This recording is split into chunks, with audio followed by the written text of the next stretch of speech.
Assalamualaikum warahmatullahi wabarakatuh. Perkenalkan, nama saya Naila Della Azhara dengan NPM 233111024 dari kelas Sistem Informasi 23A. Di sini saya akan menjelaskan tentang faktor manusia di interaksi manusia dan komputer. Yang pertama, kita harus memahami faktor manusia terlebih dahulu. Itu ada 3. Yang pertama ada faktor kognitif, menyelami bagaimana pengguna berpikir, memproses informasi, dan membuat keputusan untuk membuat antarmuka yang selaras dengan model mental mereka. Yang kedua, faktor fisik, yaitu mempertimbangkan ergonomi, aksesibilitas, dan kenyamanan pengguna untuk mendesain antarmuka yang mengakomodasi berbagai kemampuan fisik dan interaksi. Yang ketiga ada faktor emosional, kenali dampak emosi terhadap keterlibatan, kepuasan, dan pengalaman pengguna secara keseluruhan, serta pelajari cara menciptakan hubungan emosional yang positif dalam HCI. Selanjutnya ada langkah-langkah pemrosesan informasi.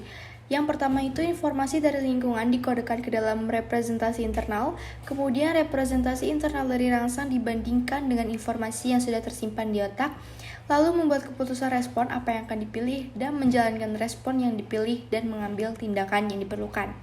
Selanjutnya ada memori manusia, yaitu penyimpanan sensorik atau penyimpanan memori register dapat dilihat sebagai sekumpul register penyangga sementara informasi yang masuk akan dinyatakan dalam bentuk yang belum diproses atau belum dikodekan. Informasi disimpan dalam bentuk fisik dan bukan dalam bentuk simbolik.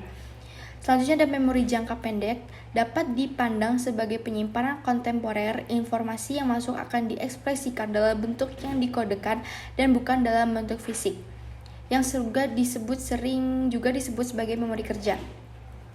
Informasi yang masuk melalui kesadaran penuh yang disebut proses belajar atau melalui proses bawah sadar yang terjadi secara berulang-ulang, berbasis semantik dan diakses secara asosiatif. Selanjutnya ada visual manusia. Yang pertama ada luminan, jumlah cahaya yang dipantulkan oleh permukaan objek. Semakin besar luminansi sebuah objek, semakin banyak detail yang dapat dilihat oleh mata. Yang kedua ada kontras, perbedaan antara pencahayaan objek dan pencahayaan latar belakang. Nilai kontras bisa positif atau negatif. Nilai kontras negatif akan membuat objek tidak terlihat. Selanjutnya ada binokular, wilayah di mana kedua bola mata dapat melihat objek dalam keadaan yang sama. Dan ada monokular kiri, wilayah terjatuh yang dapat dilihat oleh mata kiri ketika mata kiri digerakkan ke sudut paling kiri. Selanjutnya kesimpulan, masuknya sebuah memori melalui beberapa proses, yaitu pertama, manusia memiliki pengaruh terhadap tampilan yang digunakan pada komputer. Yang kedua adalah menentukan warna suatu pilihan harus memperhitungkan segi penglihatan atau visual.